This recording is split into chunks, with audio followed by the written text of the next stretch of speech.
Welcome to the Ultimate Sports Podcast. The second guest of the day co-hosts the Jets All the Way podcast and writes for Elite Sports New York covering college football, the Jets, and the WNBA. Geoff Magliocchetti, how are you doing tonight? Geoff, doing great. Thanks for having me on. How you doing? I'm good, and no problem. All right, the season's about to start. Almost 24 hours away, maybe closer to 25 hours away. A few things before predictions. Ezekiel Elliott got paid this morning, 6 years, $90 million.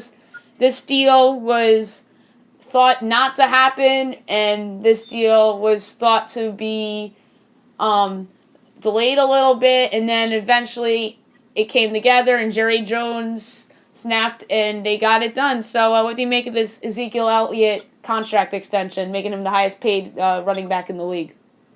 Certainly worth it because the Dallas Cowboys run and flow literally and figuratively through Ezekiel Elliott because he is the undisputed MVP of this team, in my opinion. When they give the ball to him, they win games. There's no other way around it. Because let's remember that time in 2017 when he had to sit out due to that 6-game suspension finally, the on and off thing, then he finally had to sit out the 6 games.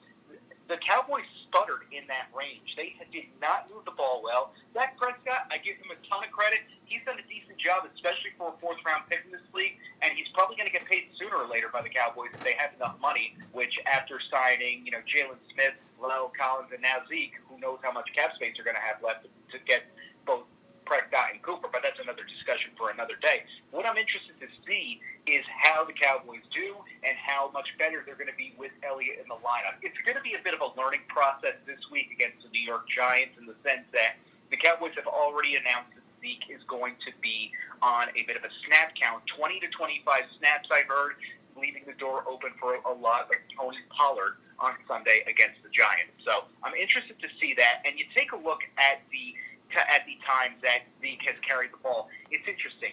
You look back on history, taking a look at it right now, they are 10-1 when Ezekiel Elliott carries the ball at least 25 times.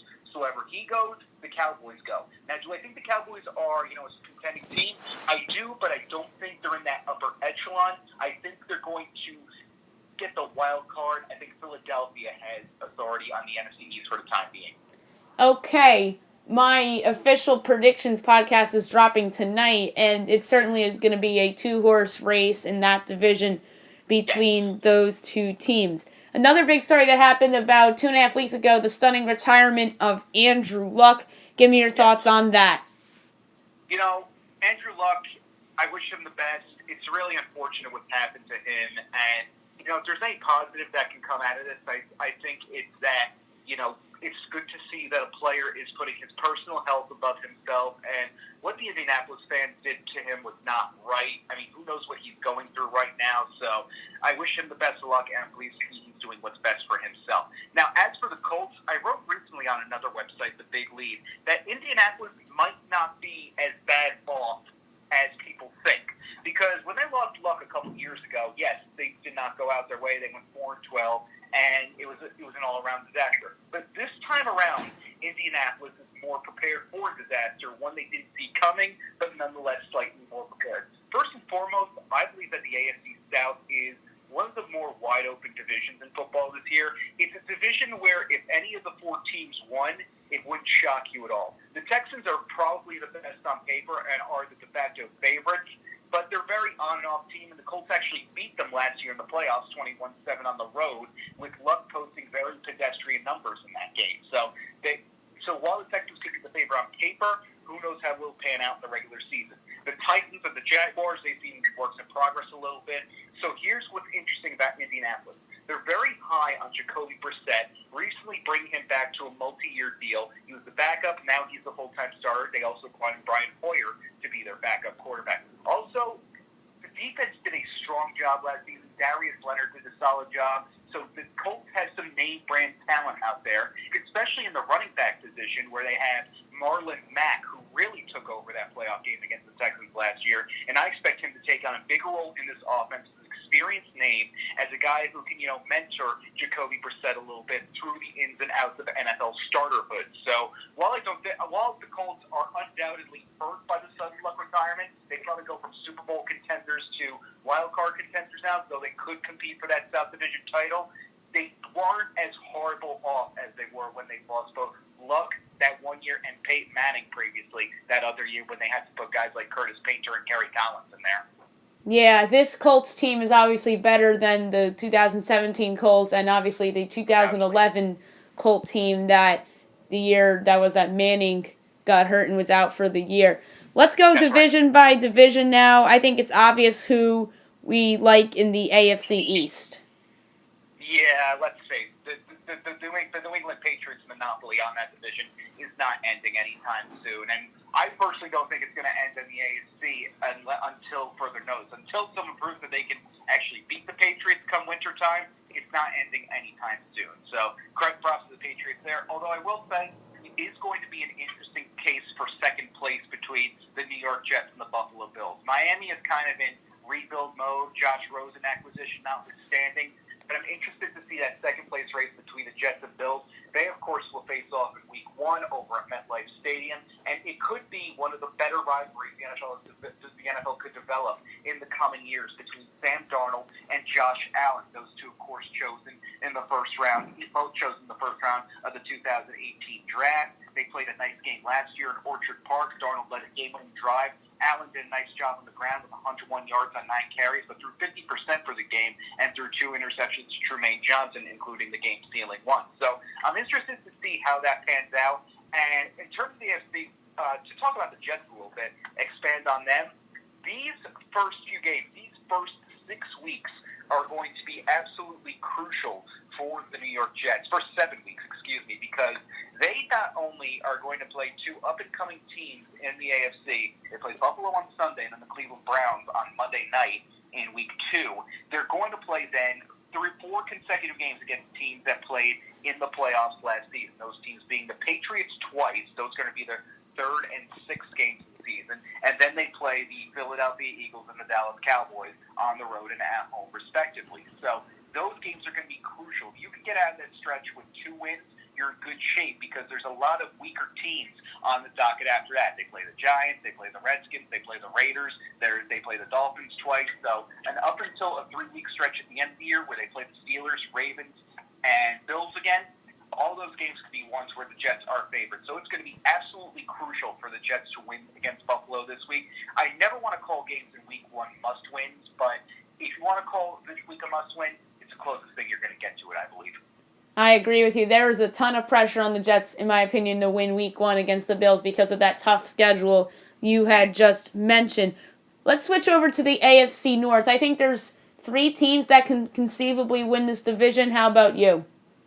Yeah, I agree with you on that one because, we have Cincinnati. They look like they're going to be in full rebuild mode. It's going to be a bit of a process for new head coach Zach Taylor down there. But the other 3, all of them can conceivably win the division. Baltimore, I think you and I have discussed this on Twitter, as a matter of fact, a couple times. I'm interested to see how Lamar Jackson improves or declines in his second year because he overall came in and I thought did a decent job and got the Ravens to the playoffs and whatnot. But then that playoff game kind of set him back a little bit. The LA Chargers defense needs to stall them in that game. So I'm interested to see where this season ends up for him. The Steelers, do not let the loss of Antonio Brown fool you. I think Juju Smith-Schuster will be able to pick up right where he left off. And if what Antonio Brown is doing down in Oakland is any indication, it could well be addition by subtraction down there. Now, as for the Cleveland Browns, there's such an interesting case, and there's no doubt in the world that this is the better team right now with all their new acquisitions, with all their draft picks. But here's the thing.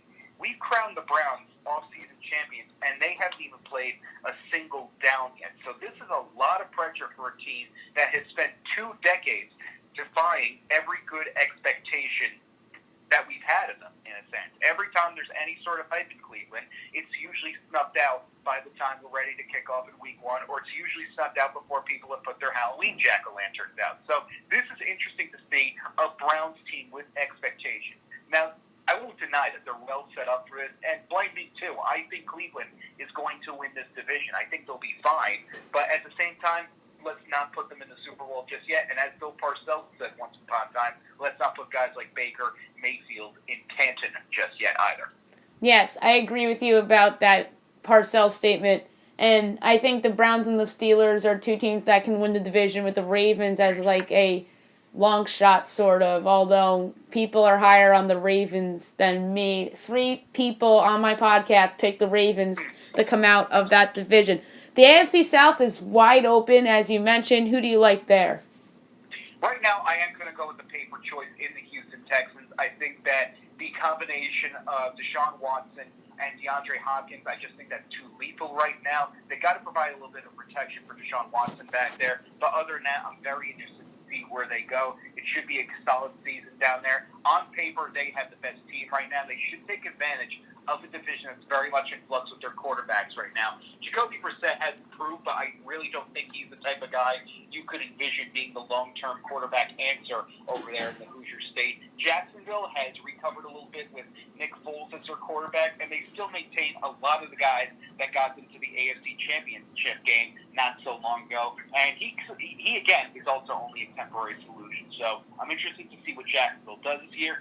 Tennessee is in a situation where their quarterback scenario is somewhat in flux right now because Marcus Mariota, he posted career lows in every single major passing category last year. So I'm interested to see how he recovers this year, and if he doesn't, whether Tennessee decides to seek further options. They will be faced, however, the Titans, by a defense that has several name-brand talents on it. So I'm interested to see if they can get past the 9-7 mark. People forget the Titans have had a winning season in each of the past 3 years, all with a 9-7 mark. So I'm very curious to see whether the Titans can break the double figures this year. If anyone's going to steal the South title, I think it goes to Tennessee.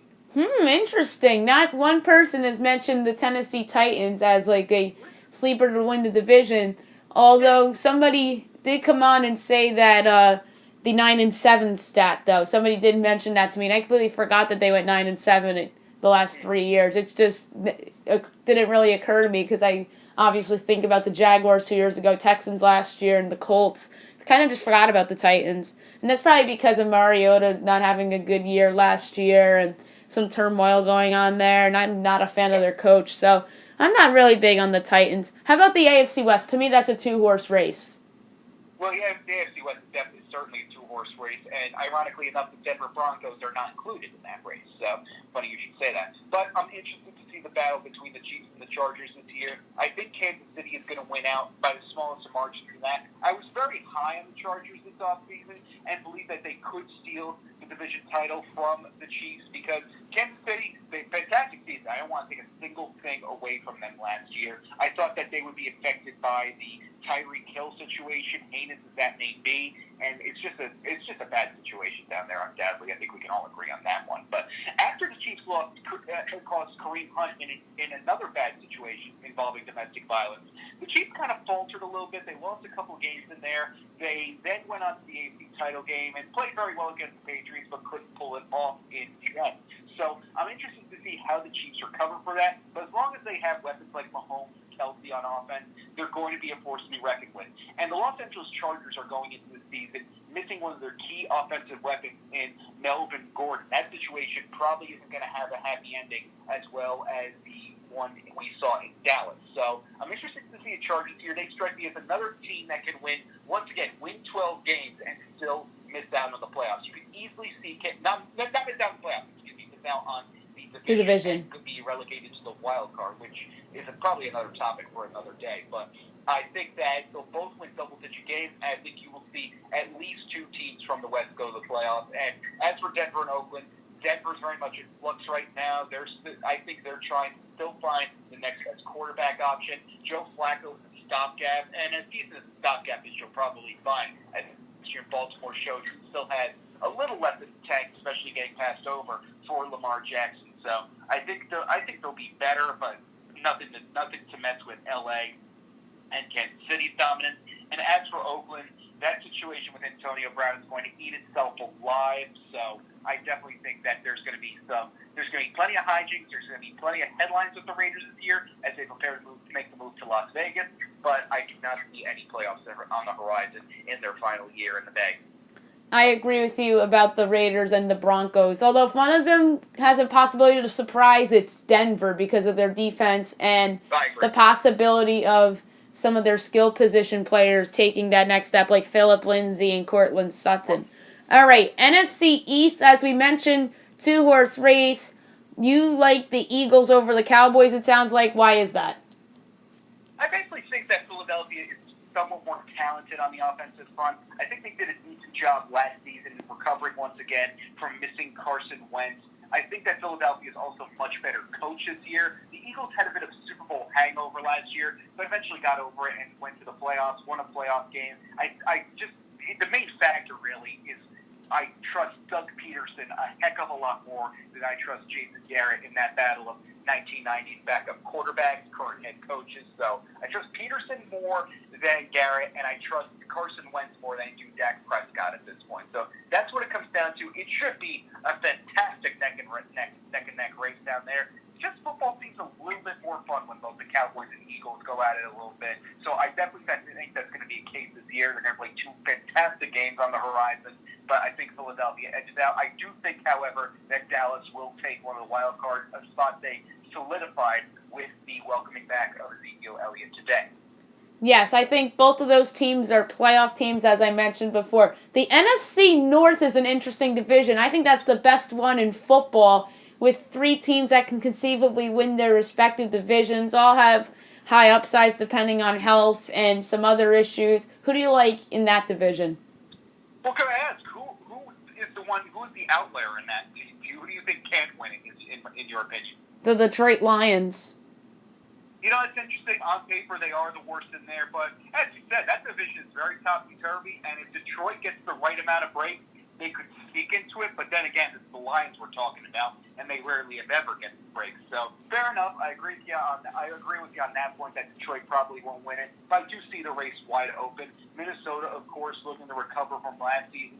Chicago is probably very, very angry at the way their season ended. The key for the Bears is how much of a bigger step that Mitchell Trubisky takes. I believe this is his third season coming into it, and it's going to be interesting to see if he can truly raise himself to that upper echelon of quarterbacks in this league. He was more consistent last year, but too often it felt like he was riding the back of strong defensive performances to victories last season. And the defense was fairly decent against Philadelphia in that playoff game. They couldn't make that big stop in the end, which is why I've said so many times this offseason in the immediate aftermath that Cody Parkey was not solely responsible for that loss. Then again, I'm a former long snapper, a former special teamer, so maybe I'm just a little salty that everyone's pointing fingers at the poor kicker, but we move on. As for the Packers, it's the Aaron Rodgers show down there. Matt LaFleur, of course, has been brought in as the new coach after what seems like a century of Mike McCarthy, so I'm interested to see how they will improve on that. Rodgers, as long as they have Rodgers, they're going to be a force to be reckoned with. Of course, the backups have not done well for them in Rodgers' injuries. If Rodgers stays healthy, they're at least going to win that division. If not, I expect Chicago to take it right now. And I do think the Bears are going to take it. They do have the defensive advantage right now. The Bears take the North as of now. And I'm not sure if they can win the playoffs. I still think that they're going to be a little bit challenged against a stronger offensive squad. But right now, Chicago takes that division. It would not surprise me, however, to see Green Bay take one of the wild cards. Okay, well, I got an update for you. Aaron Judge just went oppo, 2-0 Bombers. Gardner was on base, so that's some little breaking news right there as Aaron Judge goes opposite field. Yankee Stadium classic home run. But yeah, should be a fun NFC North race. NFC South, I think we are in agreement here, although you could surprise me and go in a different direction. That depends. Are you also thinking New Orleans? I love the Saints this year. Likewise. But I'm interested. The Saints were my Super Bowl pick last year, and of course, for all intents and purposes, were Super Bowl material, if not for that horrendous call. But, then again, at the same time, they lost that game on their own as well. But that's, again, another story, another day. But for the Saints, I'm interested to see the offense again this year. Breeze coming back with so many great weapons in there. I was at the Saints-Jets game a couple weeks ago, and the offense was firing on all cylinders. It ended with a brief touchdown pass to Michael Thomas. Safe to say, they're very excited for the season to get going. The defense has improved, so right now I think New Orleans would be the top dogs in the NFC at this moment.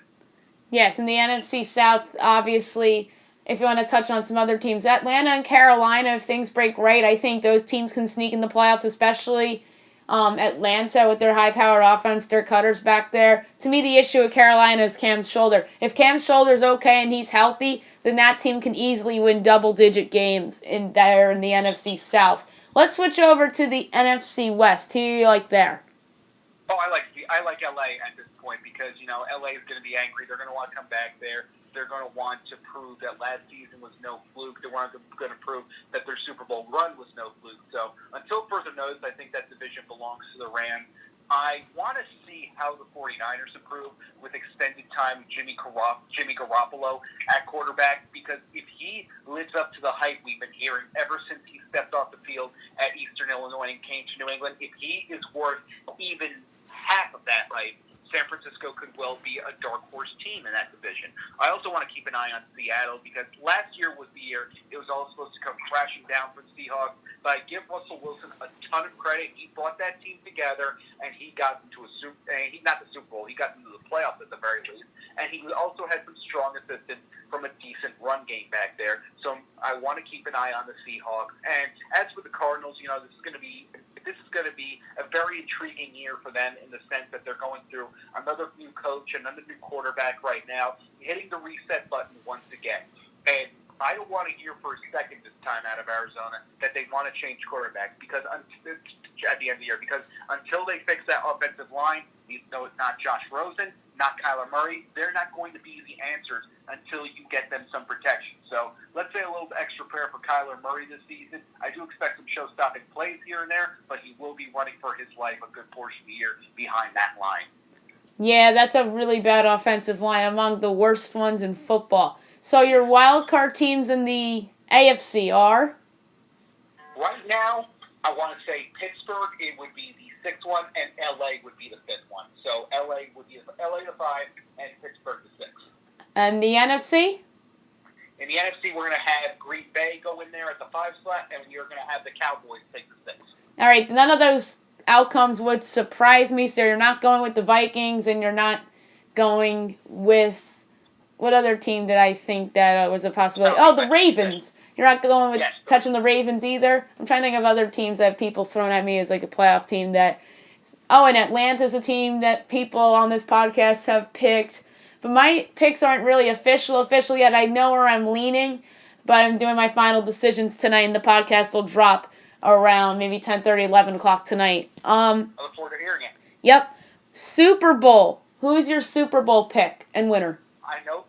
I know it doesn't sound original. I went with the same one last year.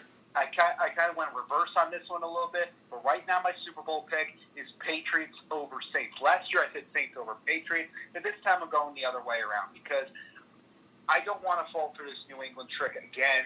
When Tom Brady goes out in the Super Bowl rally at Gillette Stadium, and he does the whole thing, we're still here, I don't want to be the quote-unquote victim in that. I don't want to be, someone who doubts the Patriots because we've been proven wrong about this team time and time again. I said a couple times on the way to the Super Bowl run for them last year, doubting the Patriots is like watching one of those Jurassic Park sequels, and all the bad guys go, oh, we're going to build a new park, but this time the dinosaurs won't get away, and inevitably the dinosaurs get away, and people end up horribly maimed or killed.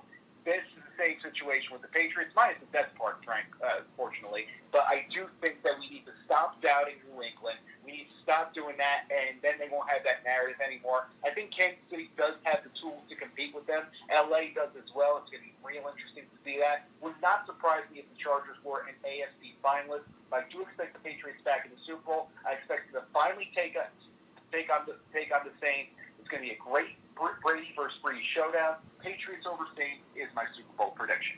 Not bad. Not a bad choice at all. It feels like a safe bet more than anything. Probably the safest Super Bowl pick anybody could have. Patriots over Saints. All right, couple miscellaneous stuff. MVP. Who's your league MVP? Ooh, that's a good question. I mean, looking at the MVP race right now, I kind of wanted to select someone who, in the sense, if it weren't for them, the entire season would go straight to heck. I think right now, my MVP choice would probably be I'm going to go a bit of a wild card right here in the sense that it's going to be Phillip Rivers because he's going to have a big loss to make up without Melvin Gordon down there this year. He's been working a tough situation in Los Angeles right now. You know, the Chargers, their support in LA is very lukewarm, playing in a soccer stadium that's routinely dominated by opposing fans. I think there's just so many factors that could go wrong there, but Phillip Rivers has been there to make things right at the end of the day. So I'm going to say my MVP right now, Phil Rivers of the LA Chargers, because if not for them, LA would be sunk right now, and that truly puts the V in MVP, something I look forward to every time when I do votes like that. Phillip Rivers isn't a bad choice. That would not shock me because the Chargers are a good team. The whole Melvin Gordon situation, that would not shock me at all. Who are your selections for the rookies of the year? I have a feeling I know where you're going defense, but we'll start with defense. So who do you like for the defensive rookie of the year? You know, I do want to say Quinnen Williams of the New York Jets because I'm interested to see what he does there. And the Jets are in a situation where they are in an AFC East that features several multi-talented quarterbacks. You have to play Tom Brady twice a year, obviously. You also have to deal with mobile talent in Josh Allen and Josh Rosen down there. He's not the best with his footwork, but he can certainly beat you in multiple ways. So that's what you have to do. Ryan Fitzpatrick is going to get the start down there in Miami first, but I do expect to see Rosen at some point this year. And you look at the rest of the Jets' schedule, they have to play some mobile quarterbacks throughout the season. They're going to have to play, as we talked about before, Prescott and Wentz. They're going to have to play Lamar Jackson late in the year. They're even going to have to play Dwayne Haskins, potentially, of the Redskins when they go down to Landover later this fall. So I think it's going to be huge for them to have a strong defensive line, especially on the interior, where, you know, they could sneak in there. They could do some big things in the middle, on the inside. So right now, I think my pick is for Quinnen Williams. He could really shut down some good run game down there. Williams is my choice for the defensive MVP. Over on offense, I think that race is a bit more wide open. I want to give it to Kyler Murray in the sense that, you know, because the Cardinals can't get much worse, and he could make them better. And I just can't do it because I'm afraid he's going to get himself hurt back there. It's going to be a real scary situation for him all season long. So in terms of who I do think the offensive rookie could be, I've got my eye on Josh Jacobs down in Oakland. He's going to be a type of guy that the Raiders headline when they go into their new Las Vegas days, He's going to be a type of guy that you see on the billboard, the type of guy that's going to be a real showstopper, a type of guy you can rely and depend on, especially when you have a fragile quarterback situation like you do with Derek Carr that's down there. Carr is very talented, don't get me wrong, but he has been injury prone over the past few seasons. So I want to give my offensive rookie award to Josh Jacobs, running back out of Alabama, over on the Oakland Raiders. I originally wanted to give it to N'Keal Harry, by the way, of the New England Patriots, but injuries kind of gave him a setback. He's definitely someone to keep an eye on once he returns midseason. Harry, of course, was the last pick of the first round out of Arizona State. Yep, N'Keal Harry is somebody that I really like to help the Patriots once he comes back from injury. Who's a player in the league that you think is facing the most pressure this year? Ooh, wow. Okay. One player, for example, I think is, if only because it's almost through no fault of his own. He put up such massive numbers last year that Patrick Mahomes is the type of guy that is definitely going to be facing some pressure. Another guy facing pressure, we talked about it before, is Lamar Jackson. Lamar Jackson, in the sense that the Ravens had to decide. They dedicated everything to him by benching mainstay Joe Flacco. And maybe it's something a team like the Giants should have done years ago. Finally saying to the Super Bowl hero, it's over, we're moving on in the sense. And they did that and in a sense set their future up for the next 3 to potentially 10 seasons back there. So he has a lot of pressure on him right now. He needs to recover from just an awful playoff performance, and he needs to get that team on the right track and make them become consistent contenders. Another guy a lot of pressure, we talked about it a little bit before, in Tennessee, is Marcus Mariota, coming off the worst numbers of his career, so he needs to recover from that, and he's entering a bit of a shaky contract situation, and he needs to make sure that he can get that long-term deal and make sure that he's the guy under center in Nashville for years to come. So 3 guys you definitely want to keep an eye on in terms of pressure, all quarterbacks, Pat Mahomes, Marcus Mariota, and Lamar Jackson. Another guy I would like to throw in that conversation as well is also a quarterback, and that is Kirk Cousins of the Minnesota Vikings, who folks are high on the Vikings this year, including myself. I think the Vikings can win that division, and I've had people on this podcast pick the Vikings to win that division, but Cousins needs to perform if the Vikings want to become a Super Bowl contender in my mind, or else that contract is going to look like one of the bigger bust contracts in over the league over the last decade. So I think Kirk Cousins is under pressure, and one more guy for you. Actually, no, two more guys. They were both traded in the offseason, two wide receivers, Odell Beckham Jr. and Antonio Brown. I think both those guys are under immense pressure, especially Odell in Cleveland with the expectations for that team. I think you're right, absolutely, because like we talked about before, Cleveland, we've crowned them off-season champions. And I'm kind of glad to hear you mention Kirk Cousins too. The lasting memory I always have of Kirk Cousins, back when I was covering the Giants back in 2016, the year they actually went to the playoffs, the last game of that season, they went into Washington. I made the trip down to Landover. It was New Year's Day, Giants-Redskins Week 17, and Kirk Cousins had a big opportunity against the Giants defense that was resting so many starters that day. And it was a very sloppy game. Field was kind of a mess, back and forth, cold day.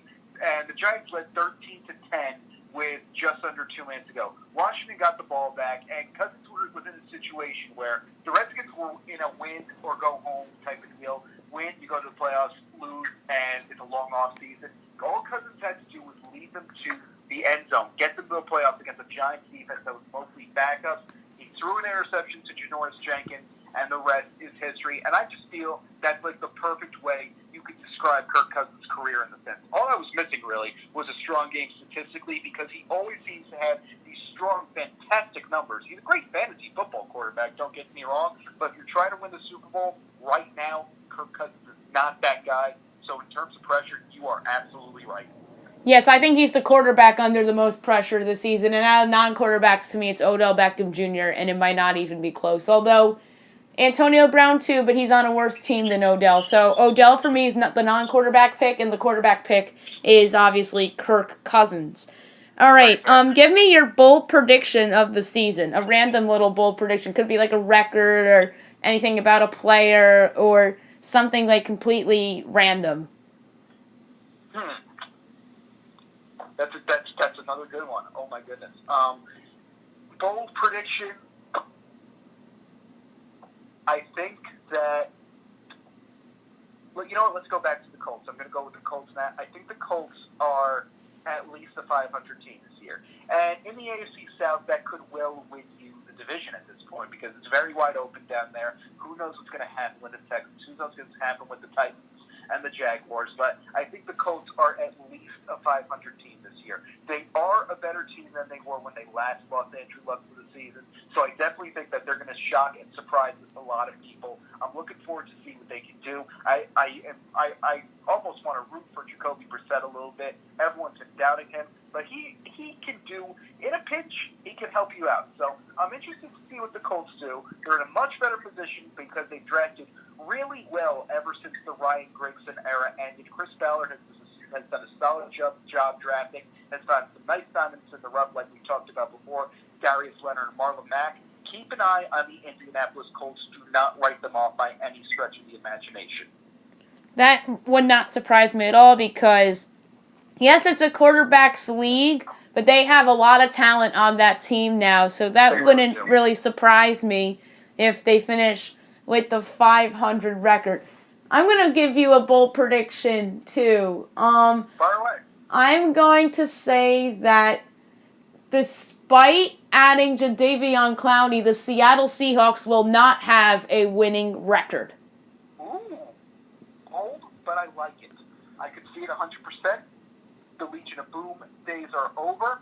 The team is somewhat, they're kind of in that gray area of like, well, do we contend or do we rebuild? And this Clowney move kind of signals to the contend party. So I'd like to see that. They really shocked me last year, but it could not go the way they think. So that's a bold prediction and could see it 100% as well.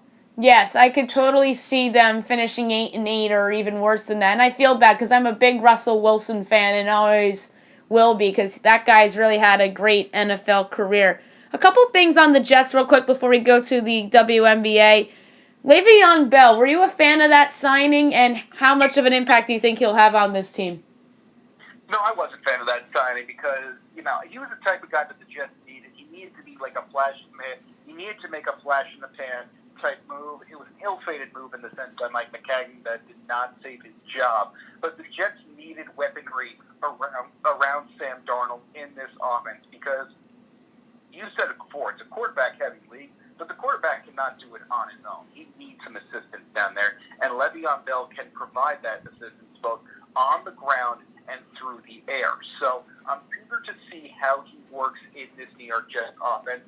But then again, progress in this offense does not necessarily mean the job is complete. The Jets still need to work on their offensive line a bit, and they did do that this offseason, to their credit. They brought in a Pro Bowler in Colecchio Semele. He's going to work the interior. They were able to convince center Ryan Khalil, he of many All-Pro nominations, out of retirement. So they've done a decent job there. And say what you will about Joe Douglas, the guy has stepped in as general manager, and one of the first promises he made was that they were going to be active in trades, they were going to be active on the waiver wire, and gosh darn it, he has done that. He has brought in several names both via free agency and on the waiver wire, and he is the type of guy that he's done so much to craft the perfect roster for week one. Now, it's going to be an uphill battle still because they have several players who are actually suspended for the first few games. Chris Herndon, starting tight end, breakthrough guy, fourth-round pick last season. He is suspended for the first 4 games due to a DUI, arrest from last year. And Brendan Copeland was suspended the first 4 games for violating the NFL's PED policy over a linebacker. Also a linebacker, Avery Williamson, will miss the entire year with an injury. And it's interesting to see because the Jets named their captains today, and C.J. Mosley was named one, so he's going to take on a huge leadership role back there. So I did like the Le'Veon Bell signing, and I do think that he is going to provide some great offense for Sam Darnold and co down there because, let's face it, Sam Darnold cannot do it by himself. Quarterbacks need help in this league, and Le'Veon Bell is a fantastic first step. The Jets are an offense that's filled not with name brand talent. You've got a bunch of guys who have been decent, but are building, more importantly, familiarity with the rookie quarterback, making him comfortable back there. Before last season even ended, they brought in Quincy Enunwa back, and he signed a 4-year, $36 million extension, and they placed a second-round tender on Robbie Anderson, 2 of Darnold's top targets last season. So I'm glad to see that they're trying to make Darnold as comfortable and familiar as possible with this offense, and Le'Veon Bell gives him a weapon they most desperately need. Yes, they absolutely had to make a splash this past off season. I repeatedly had said this on my podcast, and I thought that Bell was a very good fit for them. Sam Darnold, expectations in year 2 for him. Last year he had his moments. He went toe-to-toe with Aaron Rodgers in that one game, I remember. What are you expecting out of Sam Darnold in year 2? I do expect him to take a step forward. I mean, it has to because this guy is the most legitimate franchise quarterback option the Jets have had since best case scenario, Ken O'Brien, because Chad Pennington had it. Unfortunately, he was prone to short pass injury. Mark Sanchez, we all know what happened there. So this guy, the Jets are very high on, and we saw that potential over the final 4 games of last season. You mentioned that game right before Christmas against the Green Bay Packers, overtime thriller, 44-38. Darnold had a fantastic game, came up just short in defeat, didn't even get the ball in overtime. And he did have that game-winning drive against the Bills. We talked a little bit about it before, 2 weeks prior. There was that other Saturday night game against the Texans. He looked very good there as well. So if he can continue that stretch, bring 3/4 of that energy he showed over those 3 games into this season, over a full 16-game slate, I think the Jets would be very pleased. And they just want him to get more comfortable out there, take more chances. And if he does that, I think they'll be very satisfied. You look at the Jets this year. Now, nobody in their right mind goes out and goes, come on, guys, let's be 8-8 this season. But that is a respectable, obtainable goal for this Jets team right now. such this horrendous streak, this just horrible streak, where you're nursing one of the NFL's longest-running playoff droughts. If you can go 8-8, that might as well be a division title at this point. So 8-8 is an attainable, respectable goal for Sam Darnold and this New York Jets squad. Yes, I do think they can go 8-8 this year if some of the hard schedule games go in their favor. Absolutely, but to me, they feel more like a 7-9 team. Anything worse than 8-8 or even 7-9, I think, is a disappointment for the Jets. How about Greg Williams? I really like that hire for the Jets. He did fine last year with the Browns as their intern head coach, and he's a pretty good defensive coordinator. What did you make of that hire? Yeah, I'm very high on that because, the Jets they need to have some boldness. They need to have some attitude in there. And while people still may be a little bit worried about Greg, especially after the whole Bounty Gate thing, I'm eager to see what he does in this defense. I'm eager to see what he sets up. And if there's one thing that's going to help the Jets this season, it's going to be the Greg Williams pressure and blitzes. I feel we saw that a little bit during the preseason, especially against the Atlanta Falcons, because that's going to mask several deficiencies they had in the secondary and in the linebacking spot.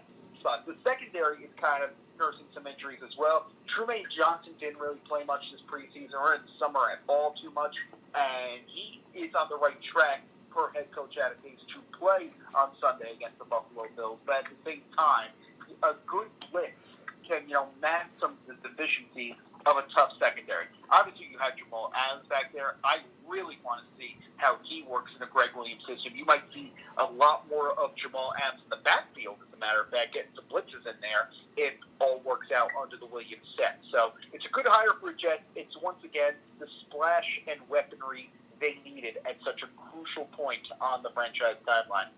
Yes, I agree with that. And by the way, Yankees now up 3-0 in the bottom of the fourth as Gleyber Torres goes yard for the 34th time. Yes, 34th time this season. That's a lot of home runs for Gleyber Torres. Could you imagine if he didn't miss the part of last year, and if he was called up if he started the season last year at the Yankees and didn't go on the injury list, that guy probably could have had 30 home runs last year too.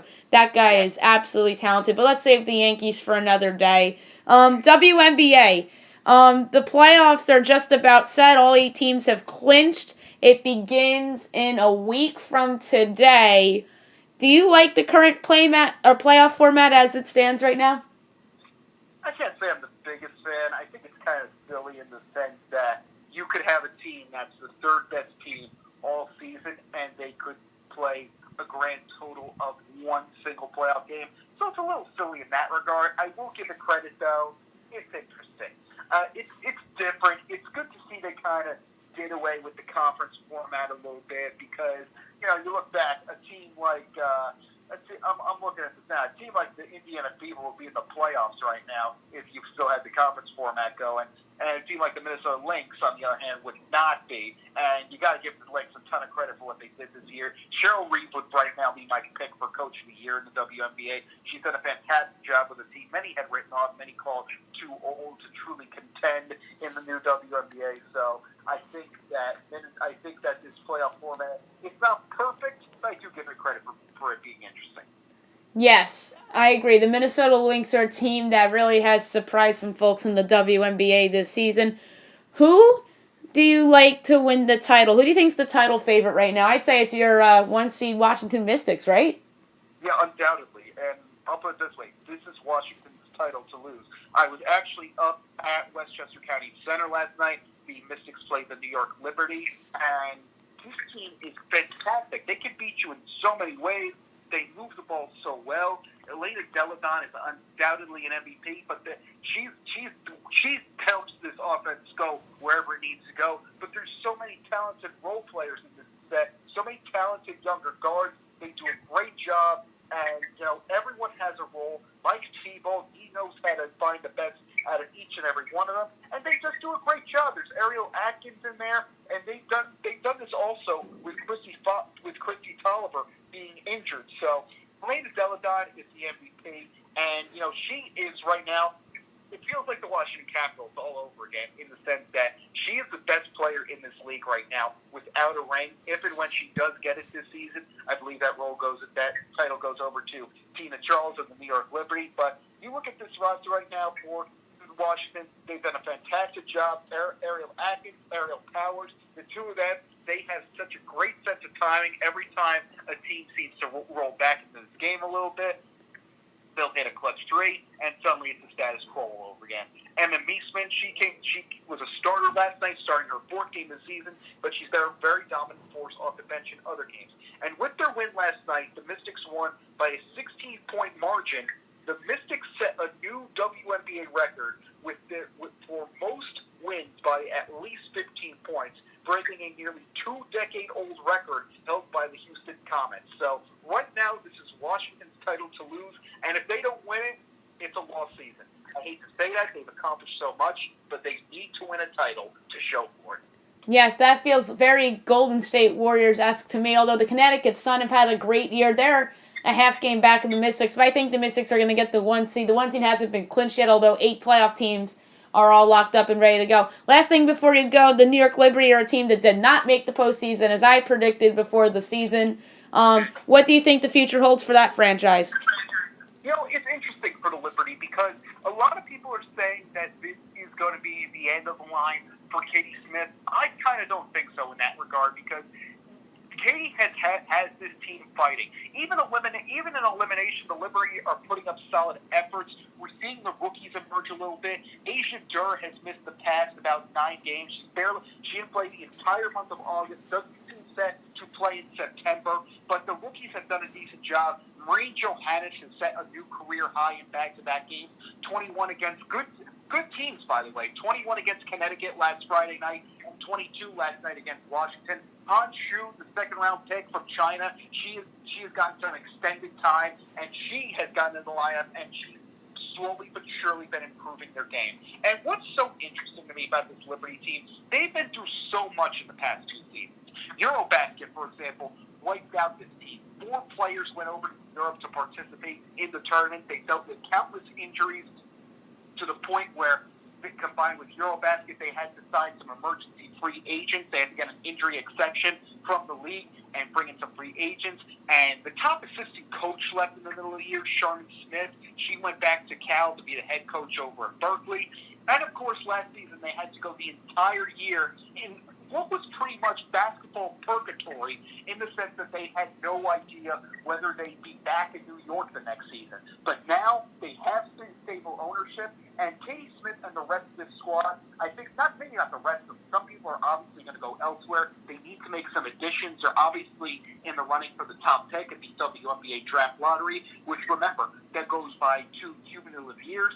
It goes by last year's record and this year's record as well. Right now, the Liberty lead the Indiana Fever by a single game for the quote-unquote worst record over the past 2 years. So they would have the top odds right now. And, I don't really pay attention to the odds because look how that played for their former MSG brethren, the New York Knicks. Look how that played out for them. Exactly. So bad memories. But in terms of the Liberty right now, I'm eager to see what new owner Joseph Desai does with the new squad because he is now the full-time owner of the Brooklyn Nets, having bought out the remaining 51% of owners of Nets stakes that was previously owned by Mikhail Prokhorov. He also bought Barclays Center, and he also bought Nassau Coliseum. So it'll be good to see the Liberty potentially back in the city proper again. And they did play a game earlier this year in Brooklyn at Barclays Center. They played the Seattle Storm and drew 7,715 to that game, a number that would rank 5th amongst WNBA attendance averages last year. And keep in mind, this is a Liberty team that has lost many games this season, and a Seattle team that was missing several key stars due to injury. But you put the premier women's team in a basketball building in a city that absolutely adores basketball and it drew people, go figure. I think that Katie Smith deserves an extra year, a proper year, if you will, to get the proper stability, proper people in there. So I'm eager to see what happens this offseason. If anything happens, it should be done quick. So I'm looking forward to it. Yeah, I'm interested to see what they do with Katie Smith, too. I think you're right. I think they're going to keep her for at least 1 more year and then try to go for it and see if they get the #1 pick in the draft or not. So it should be an interesting offseason for them and the other 3 teams that are headed for the lottery, and it's going to be interesting to see how the playoffs shake out. All right, maybe I'll have you on before the start of the hockey season. We'll talk about the WNBA playoffs, as that will still be going on as the hockey season starts, and maybe we'll do a little bit of football come October as well. It's good to have you on, Geoff. Matt, thank you for having me on. Keep up the great work. All right, thank you.